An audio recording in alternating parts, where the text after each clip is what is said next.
Ako si Milan, malakas mag-trip, kaya tara, mag-trip tayo.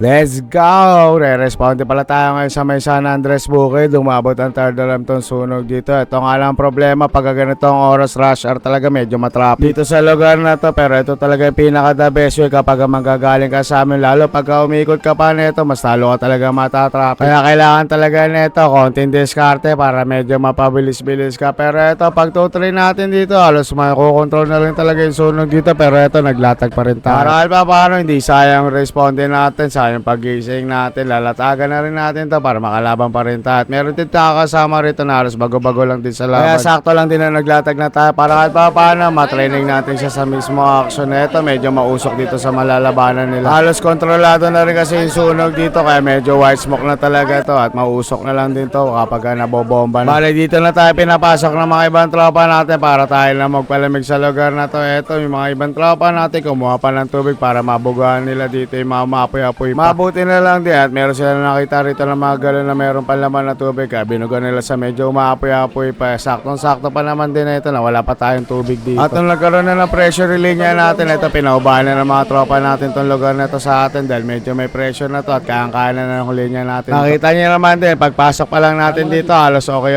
na rin sunog dito. Bali palalamigin na lang ng mga tropa natin. Galing ito na lang din talaga abutan natin pag medyo malayo-layo tayo tapos sa traffic pa. Ito tinatawag namin dito is laban na lang sa usok. Eto medyo mabisa na rin to para kahit pa paano yung bago-bago natin dito nakasama na lumalaban, matraining na rin dito sa may usok. So hindi lang naman para matraining yung tao natin dito. Siyempre makakatulong pa rin tayo sa mga kapwa natin tropa dahil napapalamig din natin yung lugar natin. And malilesin natin yung trabaho ng mga ibang tropa natin dahil sa medyo namamapping na rin natin yung lugar na to para kahit pa paano makakatulong-tulong pa rin. Ito inabot na yung linya natin sa 41s natin na medyo bago-bago pa lang na lumalaban. Saktong-sakto sa kanya to, lalangap din ang usok to kahit papaano. Kaya want to sawa yung nozzle sa kanya, bala siya dyan. Okay lang siya magsawa dyan, bibitawan na lang niya kapag napagod na siya. Medyo naingit na rin siya sa mga ibang tropa natin na lumalaban na. Yung karamihan na kasi naprobe namin dito, halos tropa-tropa din niya, tapos pinalalaban na namin. Pero eto siya, gusto niya na rin daw lumaban. Matagal na rin kasi namin na member to, halos lagi lang na ito ginagawa sa amin is mag-engine ma kapag may responding ngayon. Gusto na daw niya lumaban kasi yung mga iba niyang tropa lumalaban. Parang ayaw na ata niya maging Disney princess sa truck lang namin. Gusto na ata niya magsimulan kahit simulan naman din talaga siya. At dahil sa gusto mo yan, sige kada uwi tayo galing responde. Yung dati medyo matinu-tinu ka tignan ngayon, mukha ka ng pambardagulan kada uwi galing responde.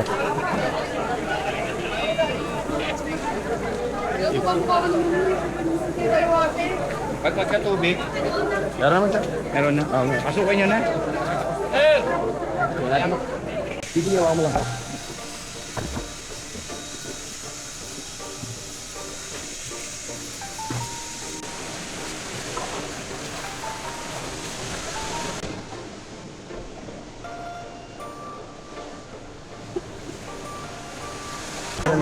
Ingat.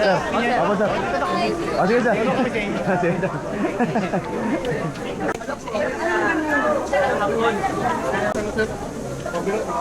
Sasalubong na yung bomba. Interest na sa pangalawa una eh. Tapos dos. Kabila.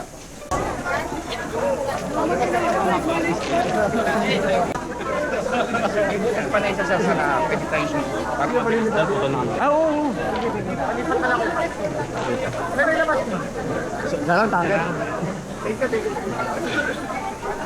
Eto, nagpaalam na si Merlin dito na magpo-pull out na din tayo dahil sa okay naman na to. Kahit nung bago pa lang kami dumating, medyo okay na rin naman talaga dito. Kaya eto, magpo-pull out na yung mga tropa natin dito. Ayusin na lang din natin yung linya bago sila rito bumalik ng truck. Bali 5 linya yung binaba ng mga tropa natin dito dahil alam nyo naman pagka medyo late na dumating, medyo malayo-layo na rin bubutasan. Kaya saktong-sakto lang dala namin dito na 5 latag. Big tango sa nagbigay ng butas sa mga tropa natin, mga tropa taga Singkamas. Maraming salamat sa pagbigay ng butas sa mga tropa natin. Tuloy-tuloy ang laban nila. Mabuti na lang din talaga merong fire hydrant dito sa gilid ng Manila DRRMO kaya sila na rin yung humigop doon. Makita nyo rito, di na rin kami naglatag para mabigyan ng supply yung harap namin. Dahil tuloy-tuloy din naman yung nabibigay ng supply ng Manila DRRMO sa kanila rito kaya eto, di na rin masyado kailangan yung tubig ng Alpha Tanker natin. At nung nakapag-atrasan na rin mga ibang tropa natin sa likod namin, eto nakapag-1-9 na rin kami neto. Bago natin iparada Alpha Tanker, eto papakraduhan na muna ni Chong to. Gawa nga na medyo paubos sa rin laman na ito para meron pa rin tayo pang striker. After naman na magpakrudo, ito tamang FT na kami rito. Medyo heavy meal tayo sa breakfast natin dahil medyo aga pagod, aga laban, aga gising na mga beep natin. Kailangan talaga na ito ng busog na naman ng mga beep. Kaya dito ko na rin tatapusin ang video na to. Lagi kong papaalala sa inyo na 10-0. Keep safe everyone.